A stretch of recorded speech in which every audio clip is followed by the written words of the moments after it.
Mister బచ్చన్తో ఒక utter flop ఇచ్చిన Harish శంకర్కి luck ఒక రేంజ్లో ఉంది.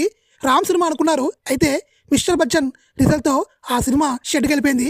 ఇప్పుడు హరీష్ శంకర్కి మిస్టర్ బచ్చన్ ఫ్లాప్తో హరీష్ శంకర్ పని ఇంకా అయిపోయింది, ఇంకా షెడ్కి వెళ్ళిపోయినట్టే అని ఆల్మోస్ట్ అందరూ అనుకున్నారు. అలాంటి టైంలో ఇప్పుడు మెగాస్టార్ చిరంజీవి గారు హరీష్ శంకర్కి అయితే లైవ్ ఇస్తున్నారు. అది కూడా డివివి దానయ్యతో కలిసి మారి హరీష్ శంకర్తో ఒక సినిమా చేయబోతున్నారు. హరీష్ శంకర్ చెప్పిన స్టోరీ నచ్చడంతో మెగాస్టార్ చిరంజీవి గారు ఈ స్క్రిప్ట్ని అయితే ఓకే చేశారంట. ఇంకా డివివి దానయ్య గారు కూడా ఓకే చేశారంట. ఇంకా వీళ్ళ కాంబోలో అయితే సినిమా రాబోతుంది.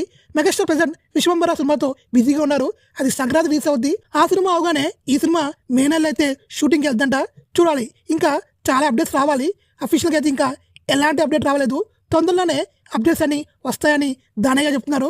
చూడాలి. హరీష్ శంకర్ మిస్టర్ బచ్చన్ ఫ్లాప్ ఇచ్చిన చిరంజీవి సినిమా కంబ్యాక్ ఇస్తా అని అనుకుంటున్నాను. అయితే చాలా మందికి కొంచెం డౌట్ ఉంది, అది రీమేకా లేదా స్టేట్ సినిమా అని. దీనికోసం మనకి ఎలాంటి అప్డేట్ లేదు. ఇది రీమేకా లేదా స్టేట్ సినిమా అనేది నాకు తెలియదు. దాని గారు అయితే అఫీషియల్గా ఏం చెప్పలేదు. చూద్దాం, ముందు రోజుల్లో దీని గురించి ఒక క్లారిటీ వస్తుంది. నేను ఒకటే కోరుకుంటున్నా, ఇది రీమేక్ కాకుంటే చాలు భయ్య. చిరంజీవి సినిమా అయినా స్టేట్ తెలుగు సినిమాగా వచ్చి ఒక బ్లాక్ బస్టర్ హిట్ అవ్వాలని ఒక మెగా ఫ్యాన్ గా కోరుకుంటున్నాను భయ్య.